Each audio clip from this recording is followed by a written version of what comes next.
This is an ancient medicinal plant that was widely used by physicians in America and everywhere else on the planet right up until 1937 when the government decided to make cannabis illegal. And just because you make something illegal doesn't magically strip it of its therapeutic properties. In 1970, cannabis was classified as Schedule I drug when the US government decided the plant had zero medical value and a high potential for abuse. To hear the Nixon administration tell it, the dreaded weed was fueling an all-consuming wildfire across America. How is Weed 2.0 affecting the bodies and minds of millions of Americans who swear it's medicine? To find out, we visited Bob Melamede in Colorado Springs. Still snowing.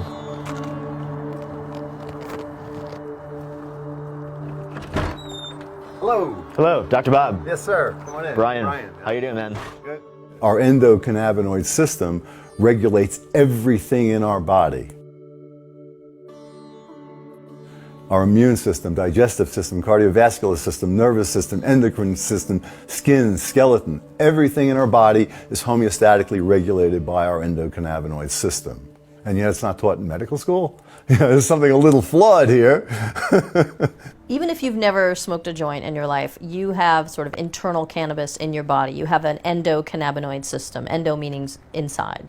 You've got cannabinoid receptors in your brain and in your liver and your spleen and your bladder and your immune system cells. You've got receptors all over your body for this plant. And so when you smoke, you're sort of stimulating and working within the endocannabinoid system, and you're stimulating your cannabinoid receptors. That helps to regulate your immune system, your energy, your metabolism, your blood sugar. It sort of tamps down inflammation. Your endocannabinoid system does a lot to maintain homeostasis in your body. So there's at least two types of cannabinoid receptors that we know about so far. There's CB1 and CB2. So the CB1 receptors are located all over your brain, and it's actually the most plentiful G-coupled receptor in your brain. Although there aren't any in your brainstem, which means that you can't overdose from cannabis. It won't stop you from breathing the way that you could, say, overdose from pain medicines. Just today, an article came out describing how the endocannabinoid system was modulating the synapses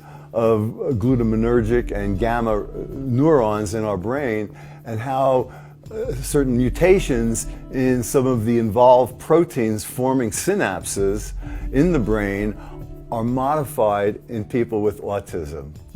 So we see a link between autism and the endocannabinoid system, and that's been pioneered by a woman in California, Miko Hesta Perez, who has a severely autistic son. And in desperation, she got a permit for him and gave him cannabis, and it changed everything.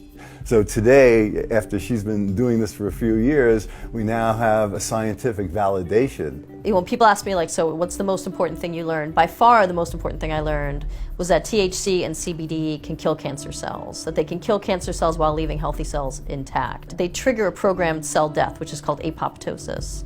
And not only do they trigger apoptosis, but they prevent the cancer cells from being invasive, from metastasizing.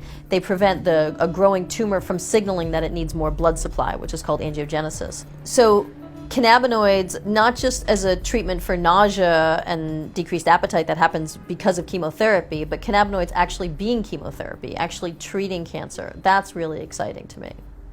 You know, what's so interesting is the medical marijuana community is better educated than the doctors. And I think that what we should all take home from that is that as you learn and understand this stuff, it means we have to make the changes. We have to interact with our government. We have to reshape how energy flows through them so that this phase change will occur. All of us have to participate in it. You know, we want to see the Berlin Wall fall.